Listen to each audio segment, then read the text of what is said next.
En toda Malasia, pocos lugares pueden igualar la belleza de Kota Bharu. Situado junto al mar, su costa está adornada por una franja de arena dorada y altos cocoteros que se mecen con la brisa. Las oficinas del gobierno se encuentran en el antiguo Istana Jaar, una construcción levantada por los holandeses cuando dominaban la región. En una colina cercana, sobresalen las ruinas grises de un fuerte que los portugueses utilizaron para imponer su autoridad sobre los indígenas rebeldes. Kota Bharu guarda una rica historia.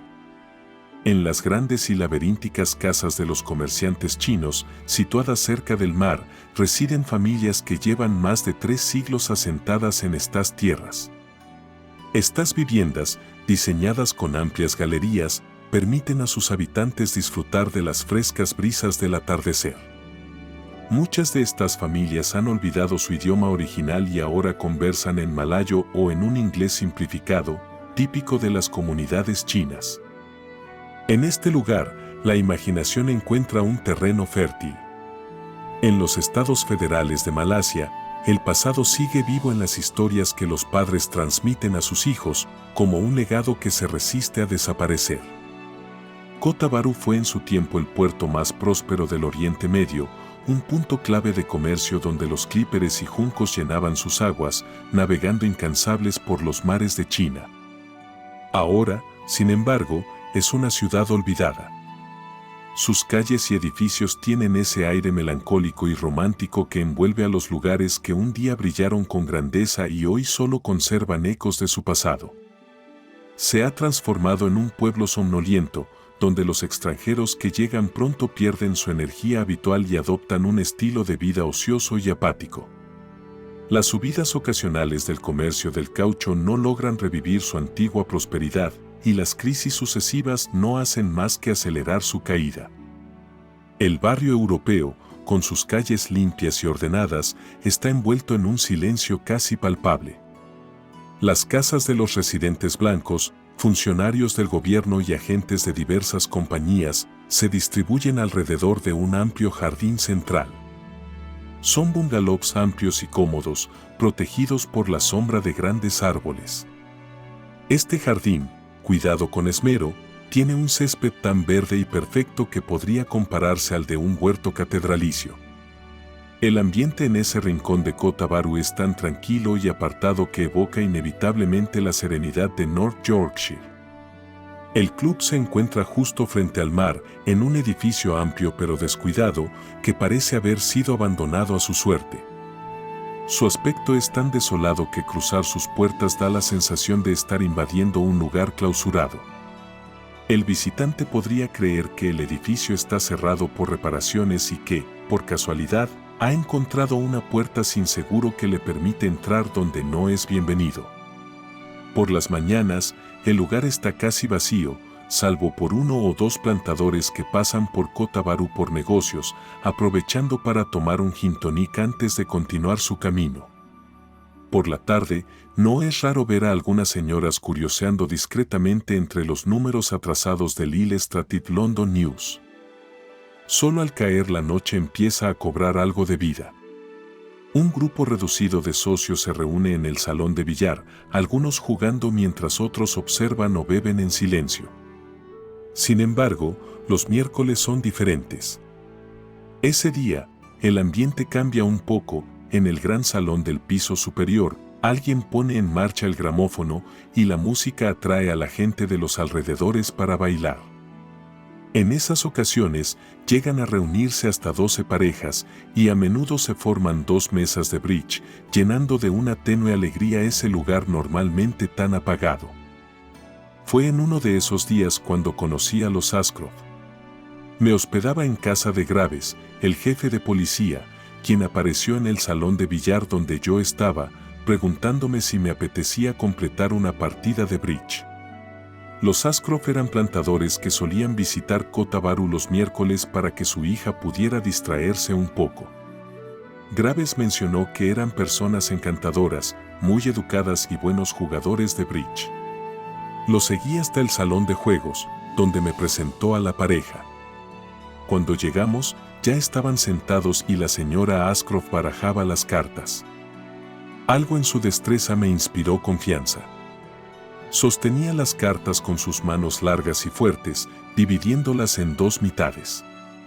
Con precisión, hacía que las puntas de una se deslizaran en las otras y luego las mezclaba en un movimiento rápido y fluido. Parecía un truco de magia. Cualquier jugador sabe que dominar esa técnica requiere práctica constante y demuestra un amor genuino por las cartas. ¿Les importa si mi marido y yo jugamos juntos?, preguntó la señora Ashcroft con una sonrisa. No nos gusta mucho ganar dinero uno al otro. Claro que no, respondí sin dudar. Cortamos para decidir quién repartiría y Graves y yo tomamos asiento. La señora Ashcroft sacó un as y, mientras repartía con una rapidez y precisión admirables, hablaba con Graves sobre temas locales. Pero no pasó mucho tiempo antes de que notara que también me observaba con disimulo. Era una mujer de apariencia inteligente y vivaz. Calculé que tendría unos 50 años, aunque en el este, donde las personas envejecen pronto, es difícil precisar la edad. Su cabello gris estaba descuidado, y con un gesto impaciente apartaba una y otra vez un mechón largo que se deslizaba sobre su frente. Había algo en su actitud, una mezcla de dinamismo y experiencia, que me intrigaba profundamente. No entendía por qué no solucionaba aquel problema de su cabello con una o dos horquillas. Sus grandes ojos azules, de un tono pálido y algo cansado, contrastaban con su rostro surcado de arrugas y pálido. Sin embargo, era su boca lo que más destacaba en su expresión. Había en ella una mezcla peculiar de ironía mordaz y tolerancia indulgente. Al mirarla, resultaba evidente que estaba frente a una mujer que sabía lo que quería y que no temía expresarlo sin rodeos. Mientras jugábamos, habló mucho. Sé que esto puede irritar a algunos, pero a mí no me molestaba. Nunca entendí por qué en el juego hay que actuar como si uno estuviera en un velorio. Pronto me di cuenta de que le encantaban los chismes, aunque sus comentarios, a pesar de ser a menudo punzantes, estaban cargados de ingenio. Sería absurdo ofenderse por lo que decía. Si alguna vez soltaba algo tan sarcástico que rozaba los límites del humor, era fácil notar que aceptaría con la misma disposición cualquier réplica en su contra. Cuando alguien encontraba una respuesta ingeniosa que la dejaba en desventaja, su gran boca de labios finos se curvaba en una sonrisa amplia y sincera. En esos momentos, sus ojos parecían encenderse, reflejando una vivacidad que hacía imposible no sentirse intrigado por su carácter. Me cayó muy bien desde el principio. Su franqueza me resultó encantadora. Su ingenio, sin embargo, me intimidó un poco. También me atrajo la simplicidad de su rostro, una belleza sin pretensiones. Nunca había conocido a una mujer que se preocupara tan poco por su apariencia. No solo su cabello estaba despeinado, sino que todo en ella mostraba cierto descuido. Vestía una blusa de seda con cuello alto, aunque el calor había hecho que desabrochara el último botón, dejando a la vista un cuello delgado y marcado por arrugas. La blusa estaba visiblemente arrugada y no demasiado limpia, probablemente porque fumaba sin cesar, dejando pequeñas manchas de ceniza en el tejido. Cuando se levantó un momento para hablar con alguien que conocía, noté que su falda azul estaba deshilachada y que necesitaba con urgencia un cepillado. Llevaba unas botas robustas de tacón bajo que parecían más prácticas que elegantes. Sin embargo, todo eso carecía de importancia. Esa imagen desaliñada encajaba a la perfección con su carácter, como si cada detalle formara parte de una armonía única y auténtica. Jugar al bridge con ella era un auténtico placer. Su manera de jugar era rápida y decidida, sin un solo momento de duda. No solo era hábil, sino que poseía una intuición casi extraordinaria. Por supuesto, conocía bien el estilo de Graves, pero no el mío. Aún así, no le llevó mucho tiempo comprender mi verdadera capacidad como jugador. Junto a su marido formaba un equipo impecable.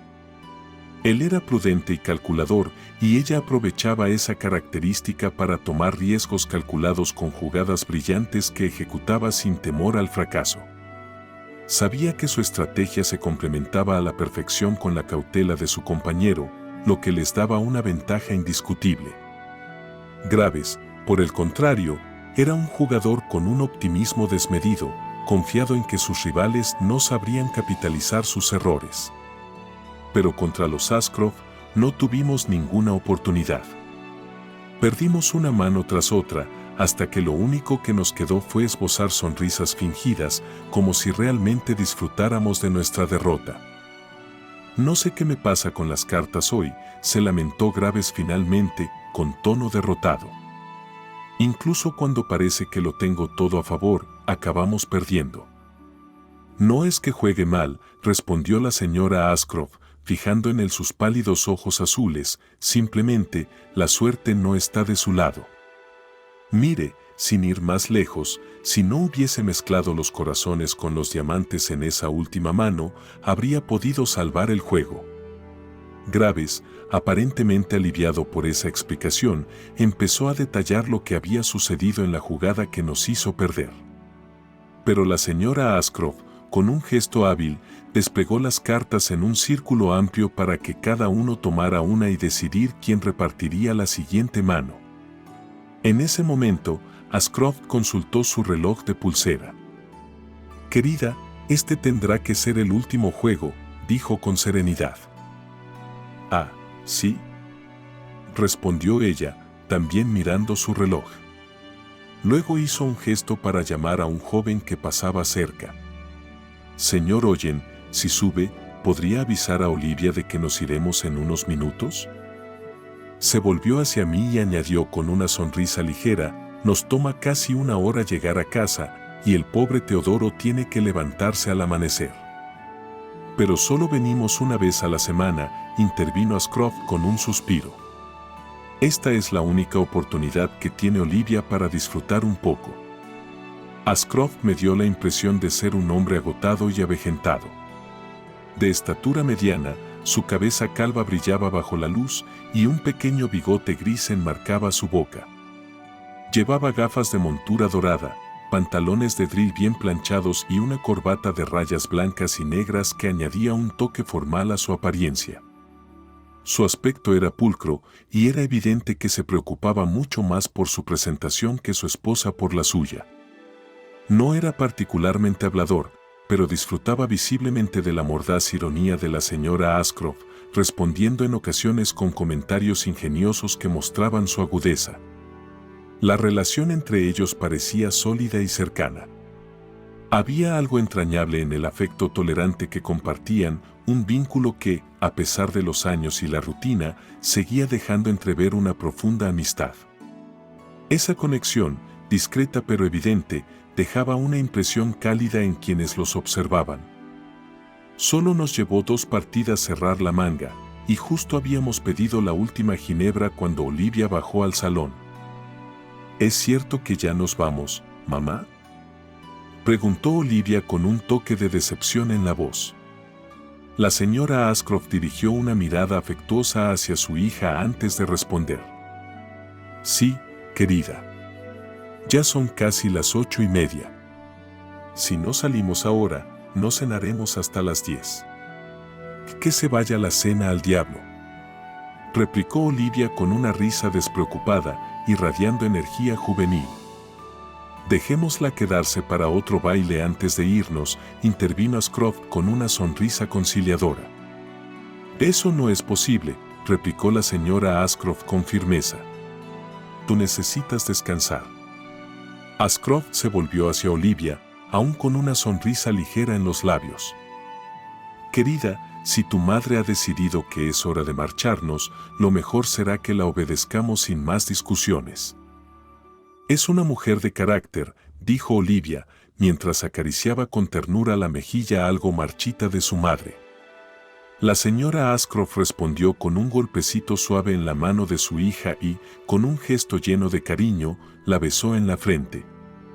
Olivia no era exactamente hermosa, pero tenía un atractivo que resultaba innegable. Calculé que rondaría los 19 o 20 años. Conservaba aún la redondez típica de la juventud y pensé que, cuando adelgazara un poco, su encanto sería aún mayor.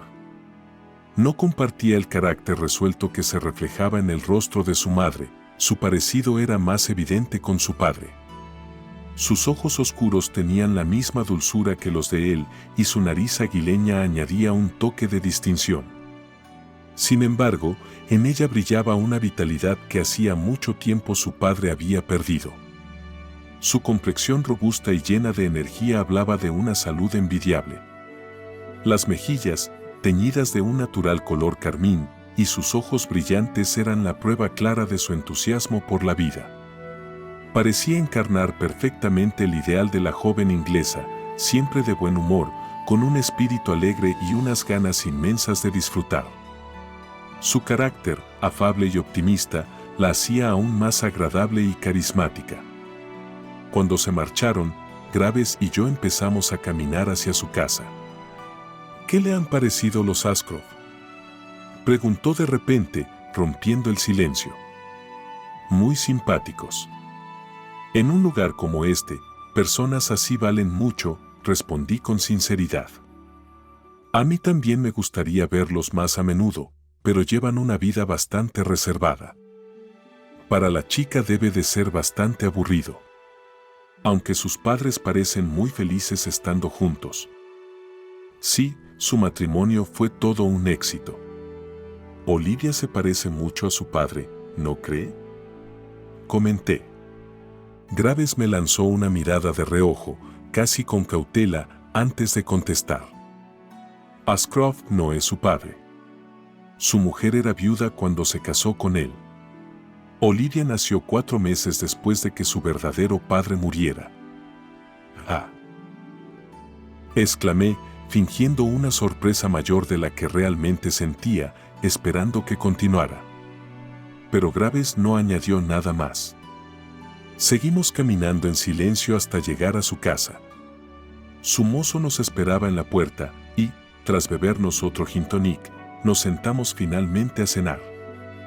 Al principio, Graves estaba de lo más conversador. Las restricciones en la producción de goma habían dado lugar a un auge en el contrabando, y parte de su trabajo consistía en combatir esa actividad ilícita. Ese mismo día habían capturado 2 juncos llenos de goma ilegal y Graves no podía ocultar su satisfacción. Se frotaba las manos mientras contaba cómo los almacenes chinos estaban repletos de goma confiscada, lista para ser quemada solemnemente en los próximos días. Sin embargo, su entusiasmo se desvaneció poco a poco y terminamos de cenar en completo silencio. Cuando llegaron los mozos con el café y el coñac, encendimos nuestros cigarros. Graves se recostó en su silla, sosteniendo su copa con aire pensativo. Primero me miró, como si estuviera evaluando si hablar o no, y luego fijó la vista en el líquido ambarino que giraba lentamente en su copa. Cuando los mozos salieron de la habitación y nos quedamos solos, finalmente rompió el silencio. Conocí a la señora Ashcroft hace 20 años, dijo con lentitud, como si las palabras pesaran. Por aquel entonces no era una mujer fea. Claro, como ahora, no le importaba mucho su apariencia, pero con la juventud eso no tenía tanta relevancia. Era, de hecho, muy atractiva. Hizo una pausa antes de continuar, como si estuviera decidiendo cuánto compartir. Estaba casada con un tal Robbie Bransen, prosiguió, un plantador. Él era el encargado de una plantación en Cameron Highlands, mientras yo estaba destinado en Quale, Kansas. Se quedó callado, dejando que sus palabras flotaran en el aire como el humo de nuestros cigarros, cargadas de algo que aún no se había dicho. En aquel entonces, el lugar era mucho menos significativo de lo que es ahora. No creo que fuéramos más de 20 los blancos que vivíamos allí. Sin embargo, teníamos un club muy agradable y las diversiones no faltaban. Recuerdo perfectamente la primera vez que vi a señora Bransen. Era una época en la que los coches aún no habían llegado, y tanto ella como Bransen se desplazaban en bicicleta. Por supuesto, no tenía ese aire resuelto que muestra ahora. Era mucho más delgada, con una piel impecable, unos ojos azul claro encantadores y un cabello negro y abundante. Si hubiese prestado un poco más de atención a su apariencia, habría sido realmente fascinante. A pesar de todo, tal como era, no había mujer más hermosa en cual cansar. Mientras Graves hablaba, intenté imaginar cómo habría sido la señora Ashcroft en ese tiempo, cuando todavía era señora Bransen. Observando a la mujer robusta y de maneras algo pesadas que había visto sentada ante la mesa de bridge, traté de evocar a una joven llena de energía, con movimientos ágiles y una risa viva y contagiosa. Hoy, su barbilla cuadrada y su nariz marcada le daban un aire firme, pero en su juventud esos rasgos probablemente pasaban desapercibidos, eclipsados por la frescura de su piel y la vitalidad de su cabello negro. Siempre algo desordenado. En mi mente, la imaginé con una falda larga, un talle ajustado que realzaba su figura y un sombrero elegante que completaba su estilo. Me pregunté si, en aquella época, las mujeres en Malasia todavía llevaban esos alacots que solían aparecer en las ilustraciones de los antiguos periódicos. El contraste entre esa visión idealizada y la mujer que había conocido recientemente me intrigaba cada vez más. Después pasaron casi 20 años sin que volviera a verla, continuó Graves, su tono teñido de una vaga nostalgia. Sabía que seguía en los estados malayos, pero fue una sorpresa enorme encontrarla aquí, en este club, igual que en Cameron Highlands tantos años atrás. Por supuesto, ahora es una mujer madura y ha cambiado tanto que cuesta reconocerla. Lo que más me impactó fue ver que tenía una hija tan mayor. Fue un recordatorio ineludible de cómo pasa el tiempo. La última vez que la vi, yo era un joven, y ahora me estoy preparando para jubilarme, porque dentro de 2 o 3 años llegaré al límite de edad. Es un golpe duro, ¿no le parece? Graves hizo una pausa y me miró con una mezcla de melancolía y ligera indignación, contrayendo su rostro ya de por sí severo en una mueca que reflejaba su incomodidad con el inevitable paso de los años. Como si de algún modo yo pudiera detener ese avance implacable que nos pisa los talones. Yo tampoco soy un chiquillo, le respondí, intentando restarle importancia. Usted no ha pasado toda su vida en el este. Aquí la gente envejece antes de tiempo. A los 50 ya se es viejo y a los 55 no se sirve más que para el montón de trastos, replicó Graves, con una mezcla de resignación y amargura. No quería que la conversación se perdiera en lamentos sobre la vejez, así que cambié el tema. ¿Y reconoció usted a la señora Ashcroft al volver a verla? Sí y no, respondió, pensativo. En un primer momento, su rostro me resultó familiar, pero no logré ubicarla. Pensé que era alguien a quien había conocido en alguna travesía sin llegar a intimar. Pero tan pronto como habló, supe quién era. Su voz aguda y su mirada irónica eran inconfundibles. Había algo en ella que parecía decirme, es usted un majadero, querido amigo, pero no una mala persona y, sinceramente, me cae bien. Es mucho deducir de un tono de voz, dije, sonriendo. Se acercó a mí en el club, me estrechó la mano y dijo, ¿cómo está usted, Mayor Graves? ¿Se acuerda de mí? Naturalmente, mentí, tratando de ganar tiempo. Mucha agua ha pasado bajo el puente desde entonces. Ninguno de los dos somos jóvenes ya. ¿Ha visto a Teodoro? Me quedé desconcertado, sin entender a qué se refería. Creo que puse cara de tonto, porque ella sonrió con esa expresión irónica que siempre había tenido y me explicó, me he casado con Teodoro. Parecía lo mejor que podía hacer. Me sentía muy sola, y él lo deseaba. Ya me enteré, respondí. Espero que sean muy felices. Lo somos. Teodoro es un hombre encantador. Vendrá en unos minutos y se alegrará de verle. ¿Por qué no iba a querer verle? Le pregunté a Graves, intrigado. Ya llegaremos a eso, respondió él. Hizo una pausa antes de continuar. Cuando Teodoro llegó, casi no lo reconocí. Usted lo ha visto ahora, pero yo lo recordaba como un joven atractivo, con pelo rizado, fresco y limpio. Siempre estaba pulcramente vestido, delgado y ágil, gracias al ejercicio constante. Pero el hombre que vi frente a mí era completamente diferente, un anciano demacrado, calvo, con gafas. Apenas podía creerlo. Sin embargo, parecía contento de verme, o al menos interesado. ¿Le ha sorprendido encontrarnos aquí?, me preguntó Teodoro. Un poco. No tenía idea de dónde estaban. Hemos seguido su vida de lejos. A veces leíamos su nombre en los periódicos. Tiene que venir a ver nuestra casa algún día. Llevamos años aquí y creo que nos quedaremos hasta que volvamos definitivamente a Inglaterra. ¿Ha vuelto a Cuale Cansar alguna vez? No, contesté. Era un lugar encantador. Me han dicho que ha cambiado mucho. Yo tampoco he vuelto. Nuestros recuerdos de allí no son precisamente agradables, intervino la señora Ashcroft. Los invité a tomar algo y llamé al mozo.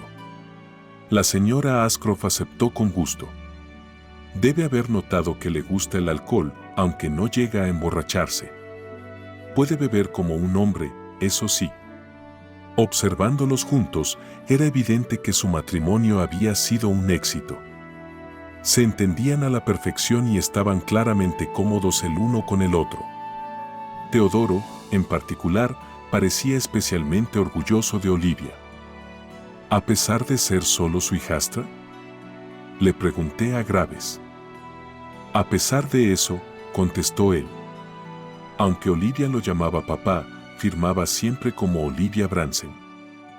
A propósito, ¿cómo era Bransen? Bransen era un hombre corpulento y robusto, con una voz potente y una risa contagiosa. No era atractivo, pero era honrado y generoso. Tenía el rostro rojo y sudaba tanto que siempre llevaba una toalla cuando jugaba al tenis. No era especialmente refinado, pero su plantación era una de las mejores de la región. ¿Era feliz con señora Bransen? Oh, sí. Se llevaban muy bien. Ella era simpática, habladora y tenía una franqueza que resultaba encantadora en su juventud. Graves hizo una pausa, dejando que las imágenes de aquel pasado se asentaran en el aire. Su plantación estaba a 5 millas de Cuale Cansar. Tenían un coche y solían venir casi todas las tardes. En aquel tiempo, éramos pocos, y los Bransen eran como una bendición para nuestra pequeña comunidad. En cuanto los Bransen llegaban al club, el ambiente cambiaba por completo. Todos nos animábamos, y aquellas horas que pasábamos juntos se llenaban de risas y camaradería. Con el tiempo, he recordado muchas veces esos momentos, y me parece que nunca me he divertido tanto como durante aquellos años en Cuale Cansar. De 6 a 8:30, aquel pequeño club era, hace 20 años, el lugar más animado que podía encontrarse en Malasia. Una vez, señora Bransen nos comentó que esperaba a un amigo que se quedaría con ellos una temporada, continuó Graves. Unos días después aparecieron con Ashcroft. Al parecer, era un viejo amigo de Bransen, habían sido compañeros de colegio, en Wellington o algún sitio similar, y habían llegado al este en el mismo barco. En esa época, la goma había entrado en crisis y muchos hombres se quedaron sin trabajo. Ashcroft fue uno de ellos. Llevaba casi un año desempleado y estaba completamente sin recursos. En aquellos tiempos, los plantadores ganaban mucho menos que ahora, y ahorrar requería más que suerte. Ashcroft terminó en Singapur, como tantos otros en su situación. Todos hacían lo mismo, lo que daba lugar a escenas lamentables. He visto plantadores durmiendo en las calles porque no podían pagar una noche de alojamiento, o mendigando unos dólares a los extranjeros que salían de la Europa para poder comer. Imagino que Ashcroft pasó por lo mismo. Finalmente, le escribió a Bransen pidiéndole ayuda. Bransen, siendo generoso, lo invitó a quedarse en su casa hasta que las cosas mejoraran. Le mandó incluso dinero para el billete de tren. Cuando Ashcroft llegó a Kuala Kansar, no tenía ni un céntimo. Branson, aunque le habían reducido el sueldo, aún estaba en mejor situación que la mayoría de los plantadores y podía permitirse ese gesto. Señora Branson, por su parte, le dijo que considerara su casa como suya y que se quedara todo el tiempo que necesitara. Un gesto muy generoso, ¿no cree? Comenté. Sin duda, asintió Graves. Encendió otro cigarrillo y llenó de nuevo su copa. El silencio tropical nos envolvía, roto solo por el ocasional graznido de lagartija. Parecía que estábamos completamente solos en la inmensidad de la noche, a una distancia insondable de cualquier otra presencia humana. Graves se tomó su tiempo para continuar hablando y al final me vi obligado a romper el silencio. ¿Qué clase de hombre era entonces Ashcroft?, pregunté. Ya me ha dicho que era más joven y bastante bien parecido, pero ¿cómo era en realidad? Bueno, para ser honesto, nunca le presté demasiada atención, respondió Graves tras una pausa. Era agradable y modesto, como se ha dado cuenta que es ahora. No era especialmente vivaz, pero tampoco lo necesitaba. Tenía un carácter inofensivo y le gustaba mucho leer y tocar el piano, lo hacía bastante bien, por cierto. No se metía en problemas y eso hacía que nadie le prestara demasiada atención. Sabía bailar correctamente, lo que lo hacía simpático para las mujeres, y jugaba al billar con cierta habilidad. También destacaba en el tenis, lo justo para no desentonar en nuestro pequeño grupo. Se adaptó con facilidad a nuestra rutina y aunque lamentábamos su situación, no podíamos hacer mucho por él. Con el tiempo, nos acostumbramos a su presencia y olvidamos que era un recién llegado. Iba al club todas las tardes con los Branson y pagaba sus consumiciones como todos, aunque estoy seguro de que Branson le prestaba dinero para sus gastos. Siempre se comportó con corrección, pero, si le soy sincero, no dejó en mí una impresión muy definida. En el este conoces a tanta gente que algunos se pierden en la multitud y él era uno de ellos. Hizo lo posible por encontrar trabajo, pero no tuvo suerte. A veces parecía bastante preocupado, lo que no era de extrañar en su situación. La descripción de Graves dibujaba a un hombre común, alguien cuya presencia se integraba en el paisaje sin sobresaltos. Pero había algo en el tono de Graves que sugería que la historia no terminaba ahí, que aún quedaban detalles por descubrir en esa aparente normalidad. Recuerdo que, en una ocasión, Ashcroft me dijo, en fin, no puedo quedarme a vivir con ellos para siempre. Han sido buenísimos conmigo, pero todo tiene un límite. Me parece que los Branson disfrutan de su compañía, le respondí. Una plantación de goma no es muy entretenida, y en cuanto a lo que comen y beben, creo que no les afecta tenerlo a usted allí. Graves se detuvo en su relato y me miró con un aire dubitativo. ¿Qué le pasa?, pregunté. Creo que estoy contando esta historia de manera desordenada, contestó. Siento que estoy divagando. Pero no soy un maldito novelista, soy un policía. Le cuento los hechos tal como los vi y desde mi punto de vista, todos los detalles son importantes. Por supuesto. Continúe y no se preocupe. Recuerdo también que alguien, creo que la esposa del médico, le preguntó a señora Branson si no le molestaba tener a un extraño en su casa. Ya sabe que, en un lugar como Kuala Kansar, no hay mucho de qué hablar y los amigos siempre terminan siendo el tema de conversación. Oh, no, respondió señora Branson. Teodoro no molesta en lo más mínimo. Se volvió hacia su marido, que estaba a su lado enjugándose el sudor del rostro. ¿Verdad que nos gusta tenerlo con nosotros? Naturalmente, dijo Branson. ¿Pero qué hace durante el día?, preguntó la esposa del médico. Ah, no lo sé, contestó señora Branson. Algunas veces recorre la plantación con Richie, otras, caza un poco o charla conmigo. Siempre está deseando ser útil, añadió Branson. El otro día, cuando yo tenía fiebre, hizo mi trabajo, lo que me permitió quedarme en la cama descansando.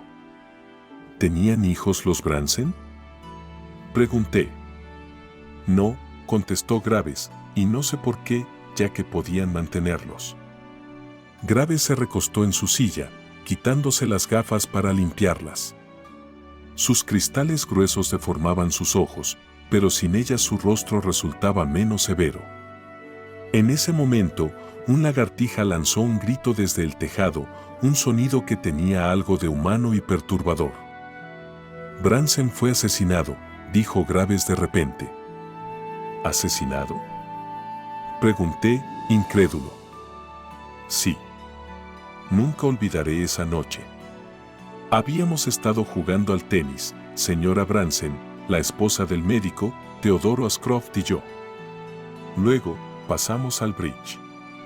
Ashcroft había estado distraído durante el tenis y cuando nos sentamos a la mesa de juego, señora Branson le dijo, bueno, Teodoro, si juegas al bridge tan mal como al tenis, vamos a perder hasta la camisa. Acabábamos de beber algo, pero ella llamó al mozo para pedir otra ronda. Bébete eso, le dijo, y no hables si no tienes un juego seguro. Branson aún no había llegado, había ido en bicicleta a Taman Negara para recoger dinero y pagar a los peones. Taman Negara tenía una plaza comercial más grande y Branson guardaba su dinero en uno de sus bancos. Richie podrá unirse cuando llegue, comentó señora Branson. Parece que tarda, ¿verdad? Dijo la esposa del médico. Mucho. Me dijo que no llegaría a tiempo para el tenis, pero sí para una partida de bridge. Sospecho que se ha desviado al club de Taman Negara para tomarse algo. Bueno, puede beber bastante sin que le haga efecto, dije, riendo. Nos sentamos a jugar y la alegría en el club era palpable. Se acercaba la Navidad y había planes para un baile en Nochebuena. Pero Branson no aparecía. ¿Qué puede haberle pasado?, se preguntó señora Branson. Ashcroft, habitualmente silencioso, estaba más callado de lo normal. Pensé que estaba cansado, así que le pregunté, ¿qué ha hecho hoy? Nada importante. Después de comer, salí a cazar palomas. ¿Tuvo suerte? Maté media docena. Estaban muy recelosas. Hizo una pausa y añadió, si Richie no ha llegado, quizás pensó que no valía la pena venir directamente aquí.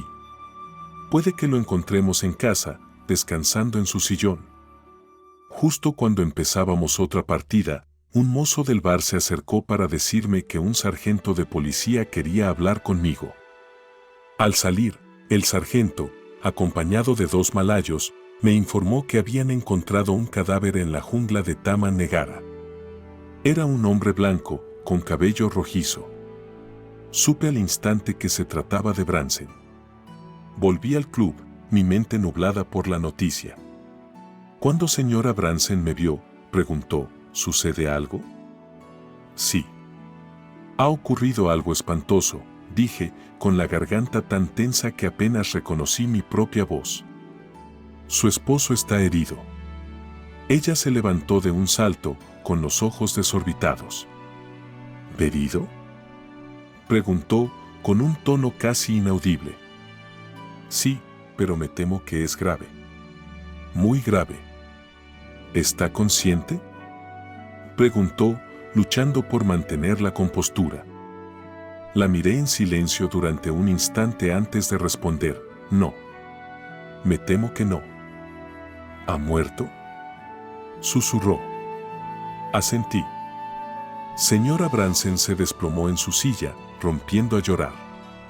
Ashcroft, mientras tanto, permaneció inmóvil, pálido como un cadáver, mirando al vacío.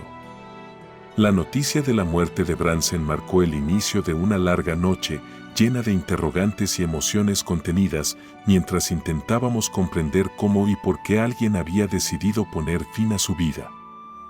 Caminamos en silencio por la carretera hasta llegar al lugar donde el atajo de Taman Negara se separaba. Allí nos detuvimos, esperando a que llegara el coche con el sargento de policía y los dos malayos. En cuanto llegaron, sacamos un par de faroles para alumbrarnos.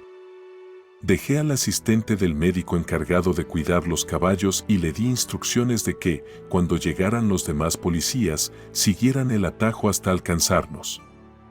Los policías, con los faroles en mano, encabezaron la marcha, seguidos por nosotros en fila india. El sendero era lo bastante ancho para permitir el paso de un coche pequeño y, antes de que se construyera la carretera, había sido la vía principal entre Taman Negara y Kuala Kangsar. El suelo, aunque firme, tenía tramos de arena suelta. A medida que avanzábamos, las marcas de una bicicleta se hacían claramente visibles, eran las mismas que Bransen había dejado al ir hacia Taman Negara. Después de unos 20 minutos de caminar, los peones se detuvieron de golpe y dejaron escapar un grito. Habían encontrado el cadáver de Bransen tan de repente que, a pesar de esperarlo, no pudieron contener el sobresalto. Allí, en medio del sendero, bajo la luz oscilante de los faroles, yacía Bransen. Su cuerpo había caído sobre la bicicleta, formando un desordenado montón. El impacto de la escena nos dejó mudos tanto al doctor como a mí. El silencio de nuestras voces solo intensificó el estruendo de la jungla, el chirrido de las cigarras y el croar de las ranas llenaban el aire con un ruido casi ensordecedor, como si la naturaleza se burlara de la tragedia. Ese clamor constante, que en cualquier otra noche ya sería inquietante, se volvió insoportable. En la oscuridad de la selva, rodeados de aquella cacofonía de vida, el contraste con el cuerpo inmóvil de Bransen era aterrador. El cadáver estaba boca abajo. Los peones y el sargento me miraron, esperando instrucciones. Yo era joven entonces, y, aunque intenté aparentar calma, el miedo me paralizaba. No tenía dudas de que era Bransen, pero sabía que debía confirmar su identidad. Me acerqué, pero un escalofrío me recorrió. A pesar de que había imaginado este momento, tocar el cuerpo me producía una profunda repugnancia. Incluso ahora, tras años en la profesión, tocar un cadáver sigue siendo algo que me genera un vago malestar, como si en el acto mismo hubiera algo antinatural que nunca llegará a ser normal. Es Bransen, sin duda, dije con voz apagada. El médico, que afortunadamente estaba allí para ayudarme, se inclinó sobre el cadáver y giró la cabeza del cuerpo para exponerla a la luz del farol que sostenía el sargento. La escena era aterradora. Dios mío.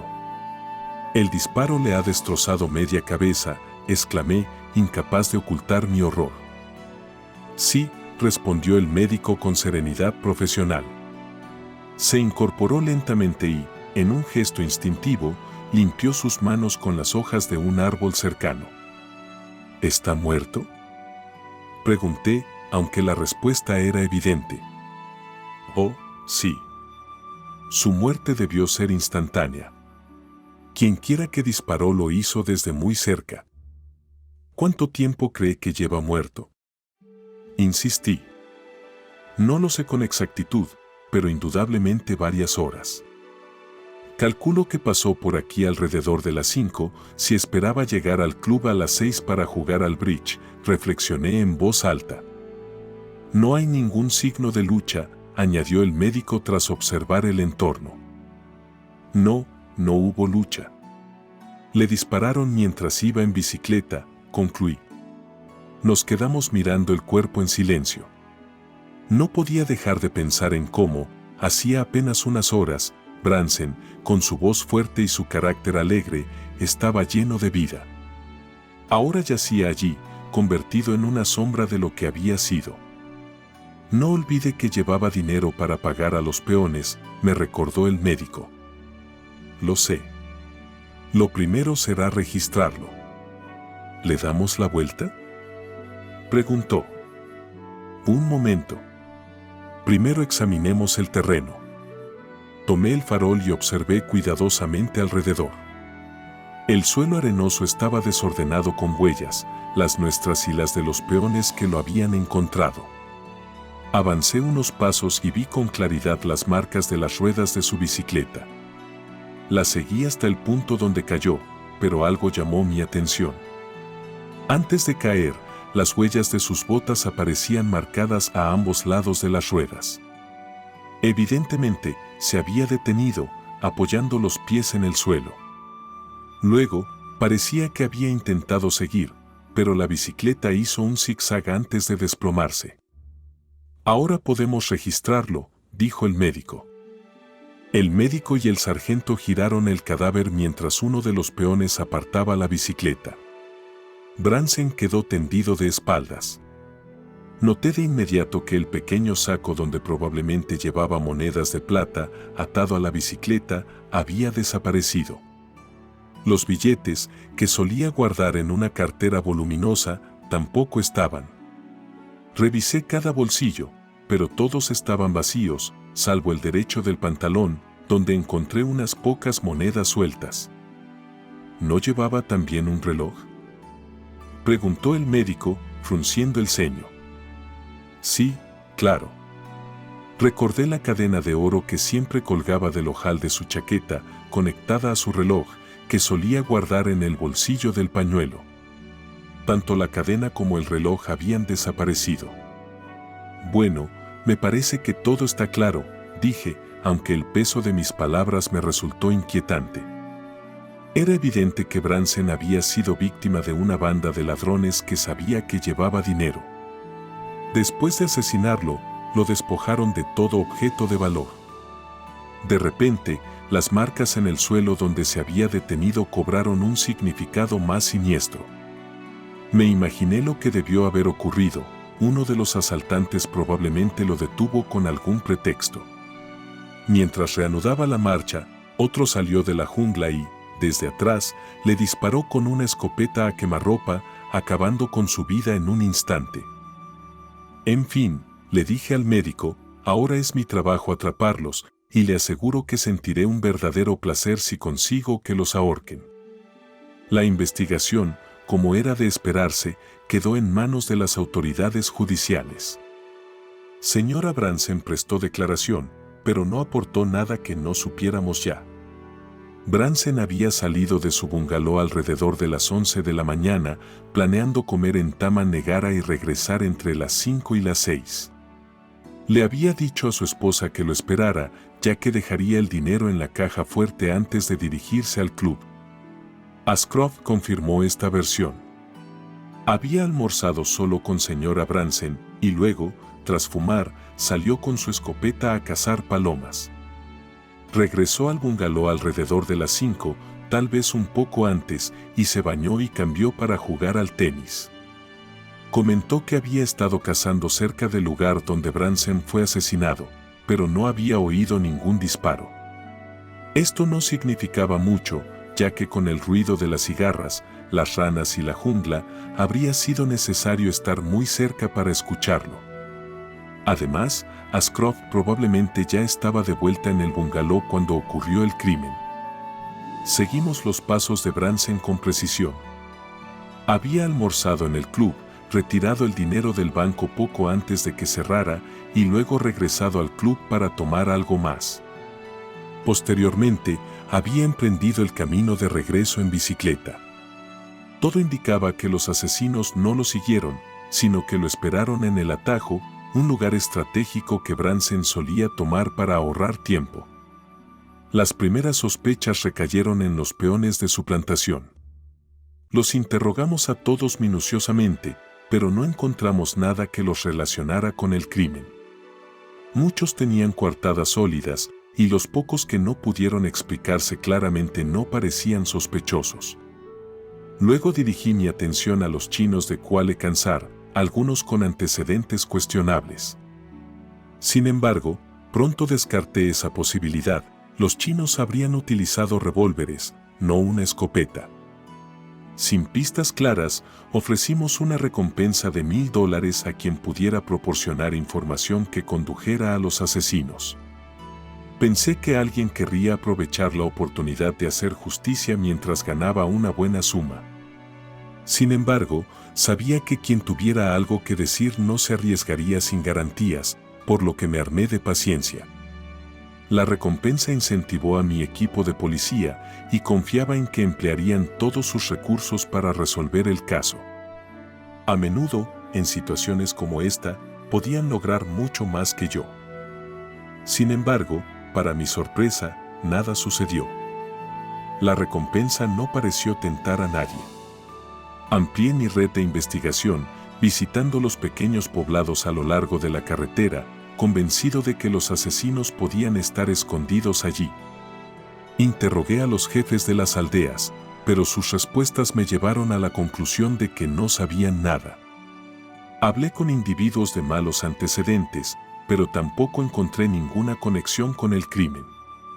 Estábamos completamente a oscuras, sin una sola pista.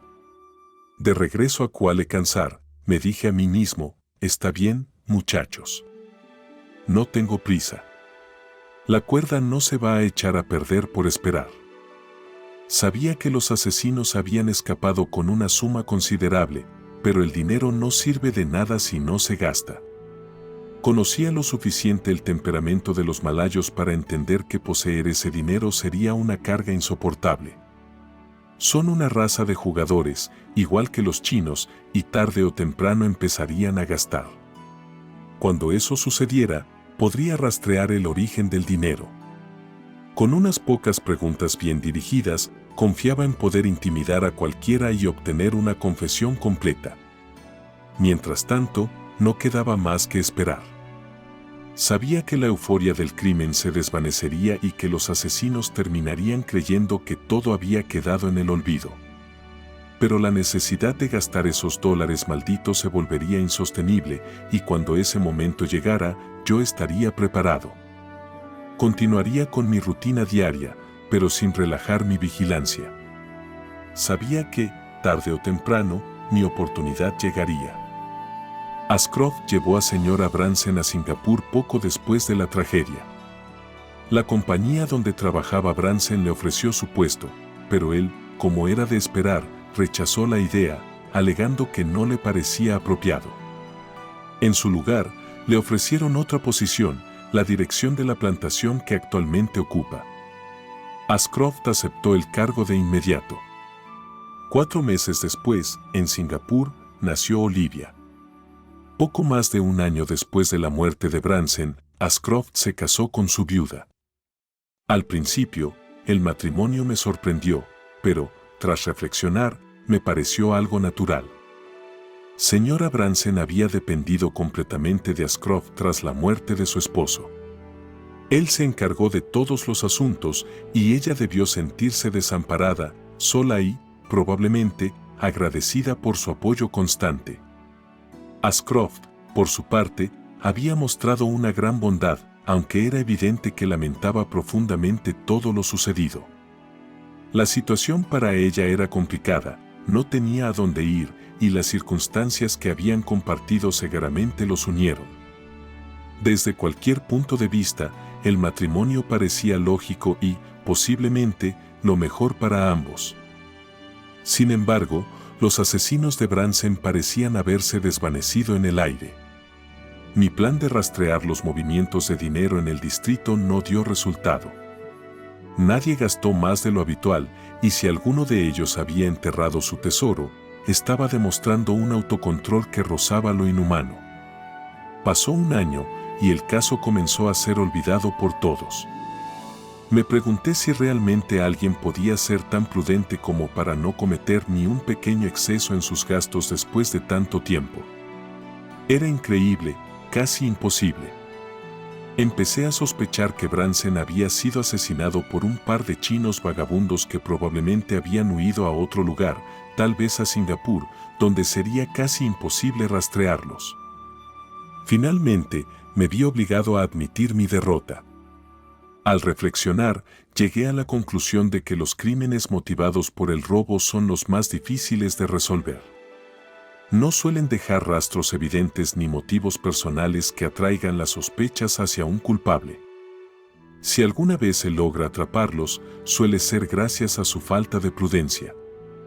En cambio, los crímenes pasionales o de venganza son diferentes. En esos casos, siempre hay alguien con un motivo claro para eliminar a la víctima. Decidí dejar de torturarme por mi fracaso. No hay nada agradable en admitir la derrota, pero no me quedaba otra opción. Poco a poco, intenté olvidar el caso y seguir adelante con mi vida. Entonces, sucedió algo inesperado. Atraparon a un chino tratando de empeñar el reloj de Bransen. Ya le mencioné que el reloj y la cadena de Bransen habían desaparecido, pero gracias a señora Bransen teníamos una descripción detallada del objeto. Era un reloj de bolsillo marca Benson, con tapa, acompañado de una cadena de oro que llevaba 3 o 4 dijes y 1 libra esterlina. El prestamista, un hombre astuto y observador, reconoció el reloj al instante en cuanto el chino se lo mostró. Sin dudarlo, lo retuvo bajo cualquier pretexto y llamó a la policía. Detuvieron al chino, quien fue llevado inmediatamente ante mí.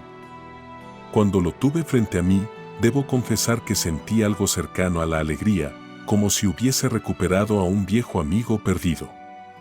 No siento odio hacia los criminales, más bien los compadezco. Juegan en un tablero donde todas las piezas están en su contra. Sin embargo, atraparlo siempre me da una satisfacción similar a la de realizar una jugada maestra en el bridge. Por fin, parecía que el misterio comenzaba a esclarecerse. Incluso si este hombre no era el asesino, podría llevarnos hasta él. Lo miré, casi eufórico. ¿Cómo consiguió este reloj?, le pregunté. Se lo compré a un desconocido, contestó, una respuesta tan débil que resultaba casi insultante. Entonces, le expliqué brevemente lo sucedido. Le dije que estaba acusado de asesinato. Mi objetivo era asustarlo, y funcionó. Pálido y nervioso, terminó confesando que lo había encontrado. ¿Encontrado?, exclamé con escepticismo. Magnífico. ¿Y dónde, exactamente? Su respuesta me dejó desconcertado. Aseguró que lo había hallado en la jungla. Me eché a reír, incrédulo. ¿De verdad cree que los relojes simplemente aparecen en medio de la selva?, pregunté con sarcasmo. El hombre explicó que, mientras caminaba por el atajo de Taman Negara hacia Kuala Kansar, algo brillante llamó su atención entre la vegetación. Al acercarse, descubrió que era el reloj. Su historia era, cuanto menos, peculiar. ¿Por qué admitiría que había encontrado el reloj precisamente allí? ¿O decía la verdad o era demasiado astuto? ¿Dónde está la cadena y los dijes?, le pregunté. Me los mostró de inmediato. El hombre temblaba como una hoja. Era un tipo insignificante, claramente no el asesino, pero su terror me hizo pensar que quizás sabía más de lo que decía. ¿Cuándo encontró el reloj?, insistí. Ayer, respondió. Le pregunté qué hacía en ese atajo y contestó que había llegado desde Singapur para trabajar. Su padre estaba enfermo en Taman Negara y un amigo carpintero en Kuala Kansar le había ofrecido un empleo. Me proporcionó los nombres de su patrón en Singapur y del carpintero que lo había contratado en Kuala Kansar. Todo encajaba y sus explicaciones eran lo suficientemente verosímiles como para no parecer inventadas. Sin embargo, algo no cuadraba. Si el reloj había estado en la jungla durante más de un año, no podía estar en buenas condiciones. Intenté abrirlo, pero no pude. Llamé al prestamista, que aguardaba en la delegación, ya que sabía algo de relojería. Cuando logró abrirlo, soltó un breve silbido. Este reloj no bueno, dijo, moviendo la cabeza. No funcionará jamás. ¿Por qué?, le pregunté. La maquinaria está completamente oxidada. Estuvo expuesto a la humedad mucho tiempo. Decidí encerrar al detenido, más por razones estratégicas que por sospechas concretas, mientras verificaba su historia. Mandé llamar al carpintero de Kuala Kansar y envié telegramas a Taman Negara y Singapur. Mientras esperaba respuestas, intenté unir los cabos sueltos. Su pánico parecía sincero, pero también era posible que estuviera nervioso por encontrarse ante la policía. Incluso las personas inocentes se sienten incómodas en esa situación. Hay algo en un uniforme de policía que desestabiliza a cualquiera. Sin embargo, una pregunta persistía: si realmente encontró el reloj allí, ¿quién lo había dejado? Si los asesinos pensaron que el reloj era incriminatorio, lo lógico habría sido fundir el oro. Para cualquier indígena, esa operación sería sencilla, y la cadena era tan común que sería difícil de rastrear. Otra posibilidad era que lo hubieran perdido por descuido mientras huían, pero eso tampoco parecía plausible. Los malayos suelen guardar las cosas en sus pareos, y los chinos en los bolsillos de sus chaquetas. Además, una vez dentro de la jungla, habrían tenido tiempo suficiente para esconder el botín. Poco después, llegó el carpintero. Confirmó la historia del detenido, y al cabo de una hora recibí una respuesta desde Taman Negara. La policía había interrogado al padre del hombre, quien corroboró que su hijo se había dirigido a Kuala Kansar para trabajar. Todo parecía cierto. Mandé traer al chino de nuevo a mi presencia y le dije que nos llevaría al lugar donde afirmaba haber encontrado el reloj. Necesitaba que señalara el sitio exacto. Aunque no parecía necesario, le esposé a un policía para evitar cualquier posible problema, aunque el pobre hombre estaba tan asustado que dudo que hubiese intentado huir. Además, llevé a otros 2 hombres conmigo. Nos dirigimos en coche hasta el punto donde el atajo se bifurcaba de la carretera, y desde allí seguimos a pie. A unas 5 yardas del lugar donde Bransen había sido asesinado, el chino se detuvo. «Aquí», dijo, señalando hacia la jungla. Nos internamos en la maleza, siguiendo su indicación. Caminamos unas 10 yardas cuando señaló una grieta entre 2 grandes piedras. Según él, allí había encontrado el reloj. Todo indicaba que su hallazgo había sido pura casualidad, pero si decía la verdad, alguien había intentado esconderlo en ese lugar. Graves hizo una pausa en su relato, mirándome con intensidad. ¿Qué habría pensado usted en ese momento?, preguntó. No estoy seguro, respondí. Pues le diré lo que pensé yo. Pensé que, si el reloj estaba allí, el dinero también debía estarlo. Valía la pena buscar. Naturalmente, encontrar algo en la jungla es como buscar una aguja en un pajar, pero no tenía otra opción. Solté al chino, pero le pedí que nos ayudara con la búsqueda. Mis 3 hombres y yo trazamos una línea para registrar el área. Éramos 5, y comenzamos a buscar palmo a palmo desde el sendero hacia adentro, cubriendo un área de 50 yardas a ambos lados del lugar donde había caído Bransen y unas 100 yardas de profundidad. Revolvimos hojas secas, revisamos la maleza, miramos debajo de piedras y en los huecos de los árboles. Sabía que era un esfuerzo casi inútil, con probabilidades mínimas de éxito, pero confiaba en que el asesino, si había estado nervioso, habría escondido algo en el primer lugar que encontró. Eso explicaba el reloj. Mientras buscábamos, el calor y la humedad me agotaban. Estaba empapado en sudor, cansado y sediento. Empezaba a pensar que nuestra tarea era inútil, al menos por ese día. De repente, el chino, con una vista que parecía sobrehumana, lanzó un grito. Se inclinó rápidamente hacia el suelo y sacó algo de debajo de la raíz de un árbol. Era un objeto sucio, blando y deshecho, una cartera. La cartera había estado expuesta a la intemperie durante un año, deteriorada por las hormigas, los escarabajos y la humedad. Era apenas un amasijo pastoso y repugnante, pero no había duda, era la cartera de Bransen. En su interior estaban los restos mohosos y malolientes de los billetes que había retirado del banco en Taman Negara. La plata no apareció, pero eso no me preocupaba. Lo importante era lo que había descubierto: quienquiera que hubiese asesinado a Branson no lo hizo por dinero. Recordé las huellas que había observado antes, las marcas de las botas de Branson a ambos lados de las ruedas de su bicicleta. Él se había detenido claramente, y no solo por un instante. Las profundas impresiones en el suelo indicaban que había estado parado al menos 1 o 2 minutos. En su momento, pensé que se había detenido para hablar con algún malayo o chino, pero esa explicación nunca me convenció del todo.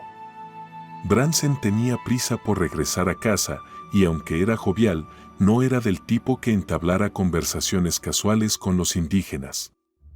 Sus tratos con ellos eran puramente laborales, la relación de un amo con sus empleados. De repente, la verdad me golpeó con fuerza. Branson no se había detenido para hablar con un extraño, ni su asesinato fue por el dinero. Si se había detenido, había sido para hablar con alguien en quien confiaba, alguien a quien conocía bien. En ese momento lo supe con certeza: el asesino de Branson era un amigo. Finalmente, sabía quién había sido. Siempre he pensado que las historias de detectives son el género más entretenido y brillante de la narrativa, aunque nunca he creído tener la habilidad para escribir una. Sin embargo, he leído muchas, y me enorgullece decir que en la mayoría de los casos he resuelto el misterio antes de que el autor lo revele. Así que, mientras escuchaba a Graves, ya tenía una idea de lo que iba a decirme. Pero cuando finalmente lo dijo, debo confesar que me impactó. El hombre con quien Branson se encontró fue Ashcroft. Estaba cazando palomas. Branson se detuvo para preguntarle si se estaba divirtiendo. Cuando reanudó la marcha, Ashcroft cargó su escopeta y le disparó 2 veces en la cabeza. Después le quitó el dinero y el reloj para simular un atraco, y rápidamente escondió los objetos en la jungla. Luego siguió por los linderos del bosque hasta la carretera, volvió al bungalow, se cambió de ropa y acompañó a señora Branson al club. Graves hizo una pausa, como recordando. Recuerdo lo mal que jugó al tenis esa tarde, continuó. Y también cómo se quedó helado cuando, al intentar suavizar la noticia para señora Branson, dije que Branson estaba herido y no muerto. Si hubiese sobrevivido, podría haber hablado. Por Júpiter. Debió de ser un momento aterrador para él. Hizo un gesto con la mano hacia Olivia. El hijo era de Ashcroft. Mírela, usted mismo notó el parecido. Además, el médico contó que señora Branson se alteró mucho cuando le dijo que estaba encinta. Le hizo prometer que no le diría nada a Branson. ¿Por qué? Porque Branson sabía que no podía ser suyo. ¿Cree usted que señora Branson sabía lo que hizo Ashcroft? Pregunté. Estoy convencido. Si pienso en cómo se comportó esa tarde en el club, no tengo dudas. Lo que la perturbó no fue la muerte de Branson, sino la posibilidad de que estuviera herido. Cuando le dije que estaba muerto, rompió en llanto, pero no era pena, era alivio. Conozco a esa mujer. Mire su mandíbula cuadrada. Denota un valor endiablado. Fue ella quien indujo a Ashcroft a cometer el crimen. Lo planeó todo con detalle. Él estaba completamente bajo su dominio y lo sigue estando. ¿Nadie sospechó nunca que había algo entre ellos? Pregunté, intrigado. Jamás. Si estaban enamorados y sabían que iban a tener un hijo, ¿por qué no se fugaron? No podían. Branson tenía el dinero, ella no tenía un céntimo y Ashcroft tampoco. Estaba sin trabajo. ¿Cree que habría conseguido uno después de protagonizar un escándalo así? Branson le había dado un techo cuando se estaba muriendo de hambre y él sedujo a su mujer. No tenían salida. Su única esperanza era eliminar a Branson y eso fue lo que hicieron.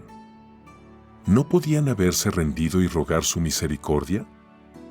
Quizás, pero creo que no tuvieron el valor. Branson había sido tan bueno con ellos. Era un hombre honrado.